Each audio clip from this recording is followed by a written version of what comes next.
The rescue pilot first thought it was a mirage, a flash of reflective nylon among the jagged white of the Sawtooth Range, just below a weather-beaten ridge rarely touched by climbers. The coordinates matched nothing on the standard ascent routes. When the search team rappelled down to inspect, they found what would reopen a cold case buried under 6 years of silence, a tent, partially collapsed, encased in ice. Inside were 2 sleeping bags, both zipped, both empty. The discovery came on September 14, 2023, after an unusually dry summer allowed the high-altitude glacier to recede just enough. A team of volunteer mountaineers from Boise, Idaho, surveying erosion patterns, had stumbled upon the frozen remains of what would later be confirmed as the last known campsite of Cameron Steele and Eric Donovan, 2 experienced climbers who had vanished in October 2017 while attempting an undocumented traverse of Ragged Tooth Peak. The tent was found sealed, intact. A dented titanium mug rested beside the entrance flap, still bearing residue of instant oatmeal. A pocket-sized weather radio lay dead on its back, the antenna bent at a sharp angle. The entire site, eerily preserved by the ice, suggested a normal night at elevation. Except the men were gone. No footprints, no sign of panic or struggle, just absence. The Sawtooth Sheriff's Department, long accustomed to backcountry accidents, responded immediately. Within 48 hours, a joint task force had reassembled the original case files, retrieved the recovered gear, and notified the families. What was once ruled a high-altitude misadventure was, suddenly, under criminal review. Back in 2017, the disappearance had drawn modest regional attention. Cameron, 34, was a software engineer from Missoula, Montana. Eric, 36, a former EMT and wilderness survival instructor. The two had met through a mountaineering forum, bonded over technical climbs, and planned their first joint expedition, an unsupported summit-to-summit route across 3 unnamed peaks north of Red Tail Valley. They left on October 2, 2017, driving Cameron's rust-colored Toyota Tacoma into the lower basin and logging their route via GPS before losing signal. The plan was to return on October 9th. When neither man checked in by the 11th, their families raised the alarm. Aerial searches began 3 days later, but an early snowstorm buried any trace of their path. The vehicle was found abandoned at a trailhead 14 miles from their intended route. Beyond that, nothing. No footprints, no gear caches, no satellite pings. The case was closed the following winter, under the presumption of accidental death due to exposure. But now, the recovery of the frozen campsite contradicted that theory. The Idaho State Forensics Lab received the tent and its contents in mid-September. The findings, declassified weeks later, painted a portrait of dissonance. Despite the tent being pitched for at least 1 overnight stay, there was no sign of cooking or fire prep beyond the mug and a half-empty fuel canister. A waterproof topo map was found folded beneath Eric's down jacket, marked only at their first 2 planned waypoints, none beyond. Strangely, the 2 climbers' harnesses were found clipped together, stowed in a stuff sack. A climbing journal, identified as Cameron's, ended abruptly on October 3rd with the words, "Eric says we divert tomorrow. Ridge route might be passable." Investigators noted something else. A torn page from a notepad tucked into a side pocket of Cameron's pack. It contained a 6-digit number, 09342, and below that the letters NVID. There was no context, no signature, and no further writings. Analysts initially thought it was a coordinate or weather code, but neither panned out. The new investigation began to trace the original timeline. According to archived GPS pings, Cameron's last recorded movement occurred at 4:17 p.m. on October 3rd. The signal died within 500 meters of the site, now uncovered. But Eric's phone, registered through a backup device connected to an old Gmail account, sent one final transmission from a valley 2 miles east at 7:48 p.m. the same evening. That ping, previously overlooked due to misclassification as an automated server check-in, was now reanalyzed. The implications were immediate. The men had separated. Their families never believed, they simply vanished. Karen Donovan, Eric's sister and a former data analyst with the Seattle PD, had maintained her own archive.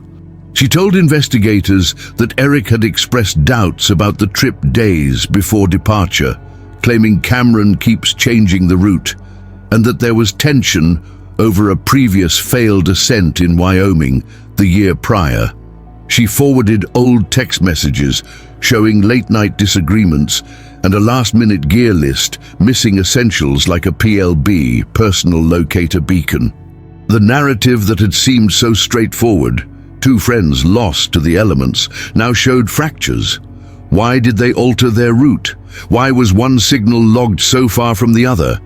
And why, if they had simply succumbed to exposure, was the tent perfectly intact, gear stowed, and no sign of descent? Particularly troubling was a brief security camera clip recovered from a ranger station outpost at Redtail Checkpoint. It showed Eric, alone, walking out of the tree line at 7:16 p.m. on October 3rd, less than half an hour before his phone's final ping. He pauses near the weather station, looks toward the structure, then disappears again into the woods. The footage, dated and degraded, had been missed during the 2017 review due to a timestamp error. Authorities now faced a difficult question. Had Eric tried to call for help, or was he fleeing something? The final twist in Part 1 came not from the mountain, but a storage unit in Missoula. While reviewing Cameron's rental agreement for a small lockup near his home, his brother discovered an unclaimed box labeled Personal Archive. Inside were 3 rolls of undeveloped 35mm film marked with the initials CD OCT 2017. Lab processing revealed the last images taken before the trip: a trailhead, a topo map spread over the hood of a truck, and the last frame, a blurred nighttime shot of a figure standing at the edge of a snowfield. The timestamp was October 3rd, 10:08 p.m. The figure was facing the camera. It wasn't Eric. And just like that, the assumptions collapsed. In the weeks that followed the rediscovery of the frozen campsite, the investigation into Cameron Steele and Eric Donovan's disappearance shifted into a new, uncertain gear. With the film negatives developed and the mysterious final photograph under analysis, detectives began cross-referencing every trace of movement, every deviation from the original plan. A timeline was reassembled, this time with forensic precision. The autopsy of the campsite itself offered little in the way of conclusive evidence. No biological traces, no signs of forced entry or predation. The tent's zippers were intact, the guy lines taut, and yet something about the scene suggested abrupt departure. 2 sets of boots were missing. One ice axe lay embedded in the snow nearby, untouched by corrosion, but its handles splintered as if struck against stone. More troubling, the snow shelter adjacent to the tent, a standard windbreak dug into the side of the slope, contained a bundle wrapped in a mylar blanket. When opened by forensic techs, it revealed a set of clothing, but not the men's. The labels were European, a brand sold exclusively in Austria. The jacket size was too small for either Eric or Cameron. It had no blood, no ID, only a worn trail patch with the symbol of an Alpine Guide Association. By October 2023, authorities were investigating the possibility that a third person may have reached the camp, perhaps even before the 2 men vanished. But who? No other climbers had filed ascent logs in that region during the week in question, no trip permits. The trail patch was cross-referenced with international climbing registries, and though initial results were inconclusive, a match came from a 2014 record. Lucas Reinhold, an Austrian guide who'd vanished during a solo summit attempt in the Swiss Alps. His body had never been found. His last logged location was over 4,000 miles away from Idaho. With no further leads from the gear itself, attention turned to the final hours of Eric Donovan. Investigators revisited the last signal ping and began mapping possible descent paths from the Red Tail Ridge weather station.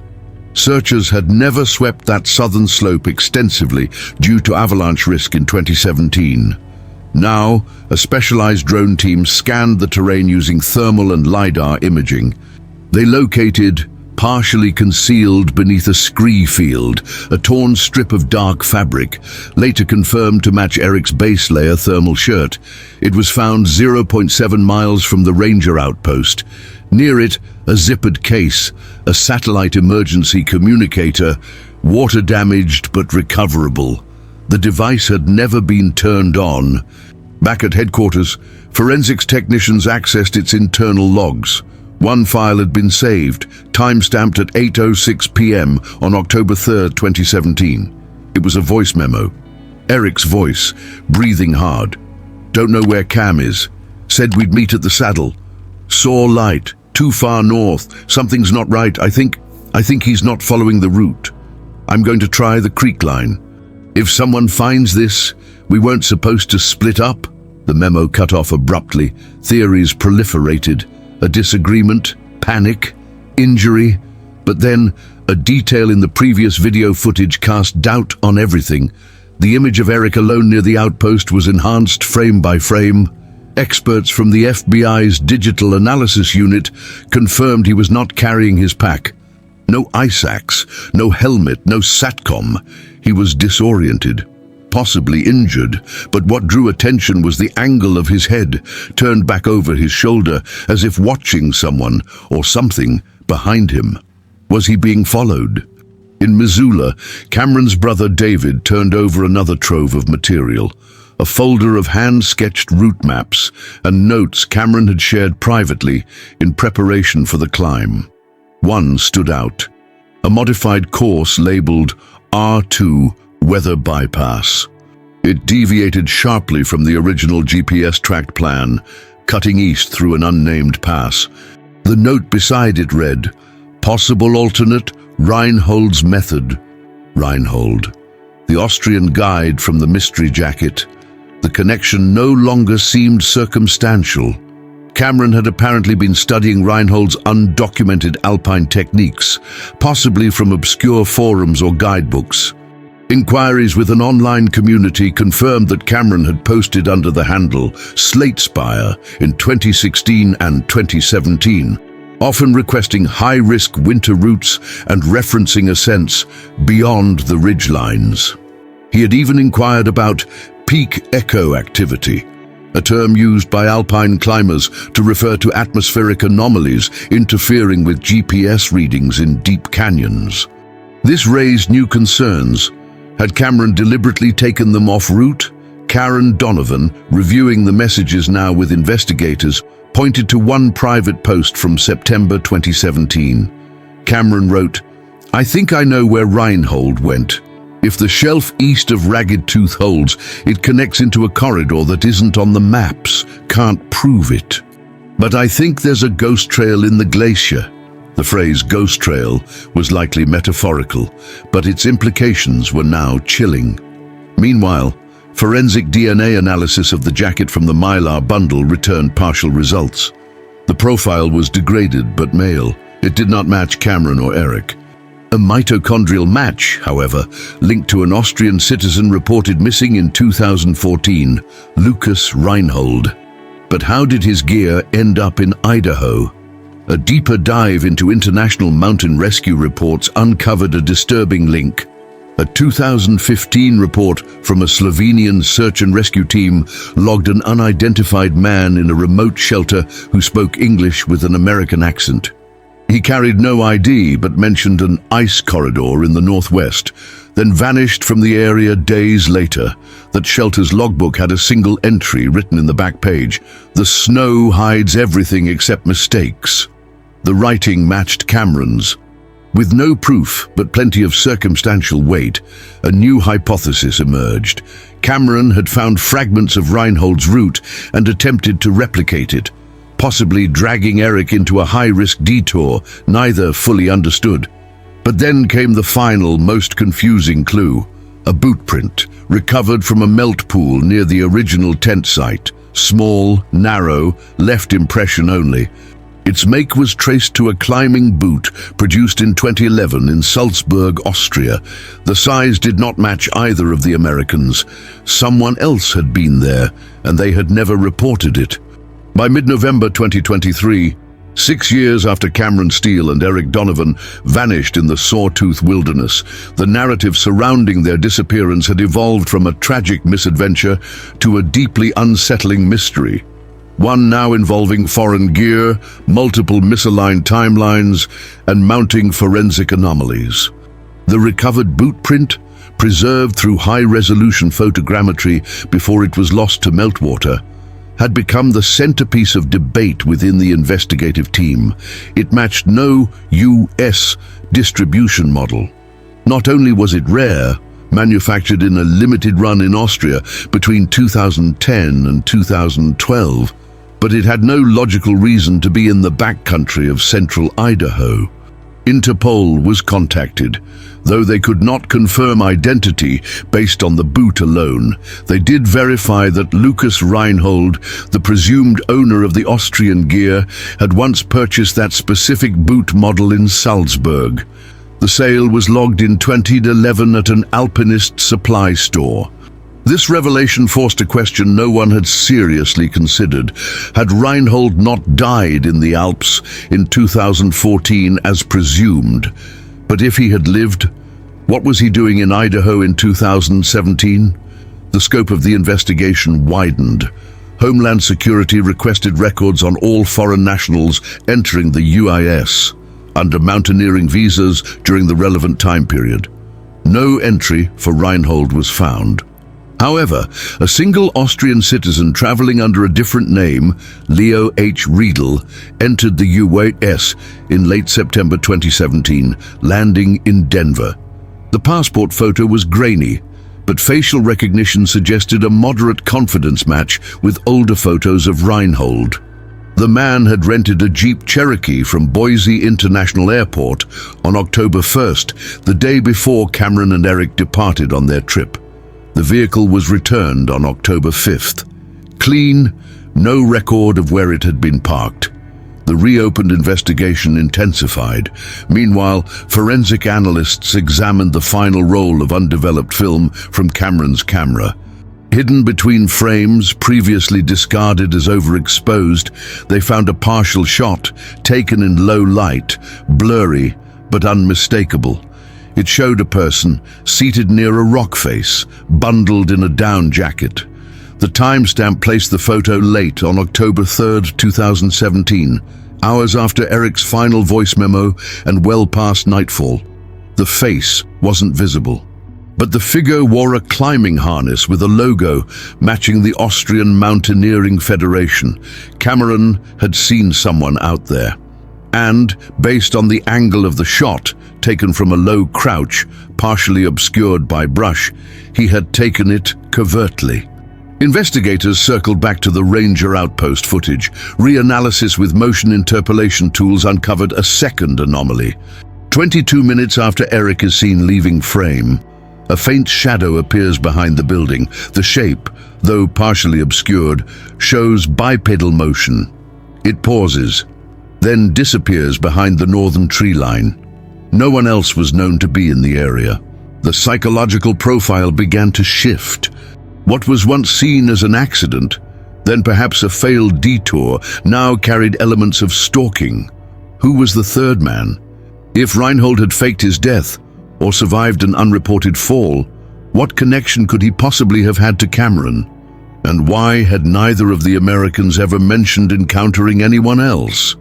Investigators dug deeper into Cameron's online presence. A forensic linguist cross-compared posts from Slatespire to known communications from Cameron's work emails and climbing journals. The match was definitive, but a disturbing pattern emerged. Beginning in early 2017, Cameron's tone changed. He became more secretive, less communal. He stopped sharing route plans and began posting cryptic questions in obscure survival forums, asking about disappearing from trail networks, isolated corridors, and psychological degradation during prolonged exposure. Most striking was a post from August 2017. Ever felt watched above the tree line, even when no one's there? There are places the maps don't know how to describe, places that erase you. It was dismissed at the time as poetic nonsense, but now nothing was dismissed. In an attempt to uncover direct evidence of interaction, FBI agents subpoenaed old server data from a now-defunct satellite texting service known as GeoPulse, a third-party application that had limited use in the Alpine community before being discontinued in 2018.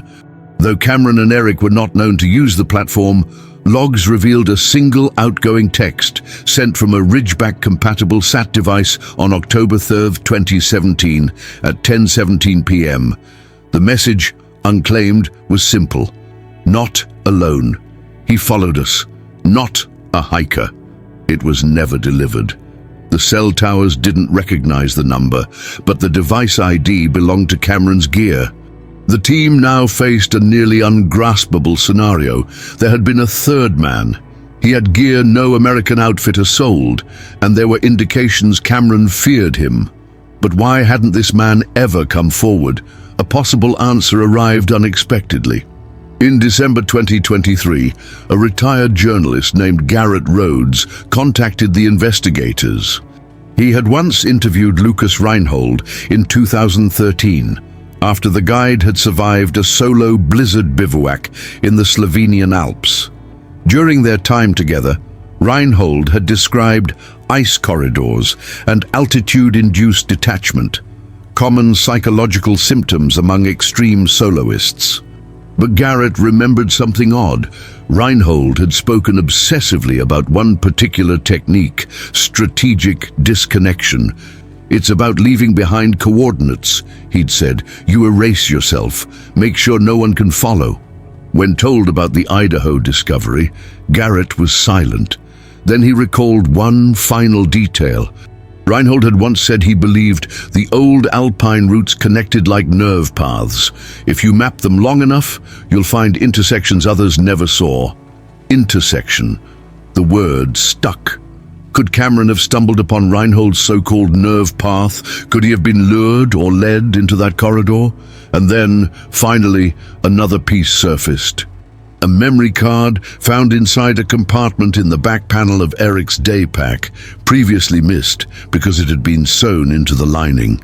When cleaned and decrypted, it contained several audio memos, never transmitted, likely recorded while offline in the backcountry.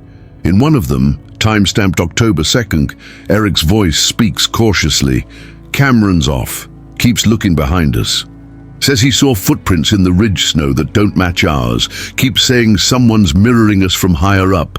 I don't see anything. Pause. He's changing the route.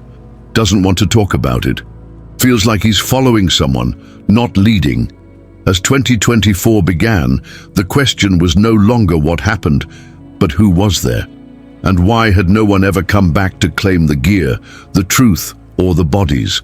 By early January 2024, the pieces were scattered across 6 years, 2 continents, and a wilderness that kept more secrets than answers. But the weight of evidence, some material, some spectral in implication, was undeniable.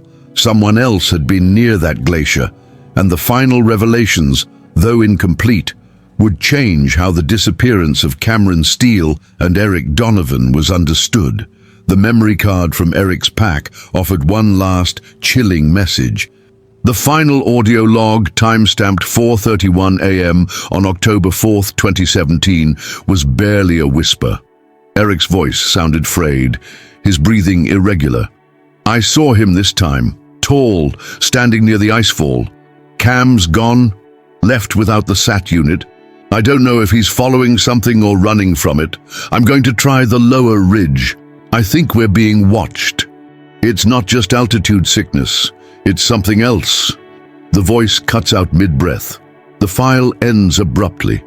In a last effort to reconstruct what could be definitively known, the search team returned to the eastern drainage where Eric's SATCOM device had been found. The melt was more extensive now, the terrain more accessible. On January 18, 2024, beneath a shale overhang, they found the strap of a torn backpack buried under rockfall. A forensic team extracted a fractured piece of human femur nearby. DNA testing confirmed it belonged to Eric Donovan. No other remains were found. Of Cameron Steele, there was still nothing. No body, no trace beyond the blurred photo, the boot print, and the voice logs. And as the investigation wound to its technical end, authorities quietly updated the case status from open missing to presumed deceased. But even then, the story didn't resolve. Not fully. Interpol continued to search for records under the alias Leo H. Riedel. No further traces of Reinhold or whoever may have used that identity were ever found. The Austrian passport was never logged exiting the US. There were no known sightings after the rental car was returned. It was as if that third figure, real or imagined, had vanished with the snow. In a final press briefing, Detective Andrea Mallon of the Idaho State Bureau delivered a carefully worded statement. The remains of Eric Donovan have been positively identified. The evidence recovered from the glacier indicates the presence of a third, as yet unidentified individual at or near the last known location of both missing climbers. While there is no conclusive proof of foul play, several inconsistencies suggest that events diverged sharply from the planned route.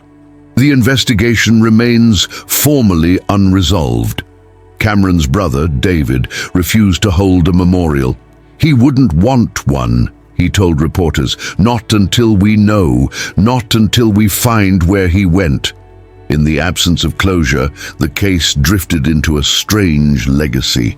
The Sawtooth Range saw a sharp drop in permitted expeditions in early 2024.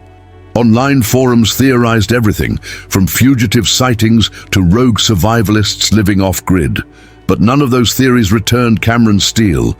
None explained the jacket that didn't belong, or the voice that whispered, "Not a hiker."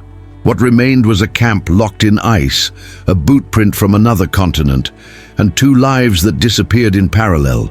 One buried beneath stone, the other still missing. And deep in the ranger's logbook, a new entry was quietly added.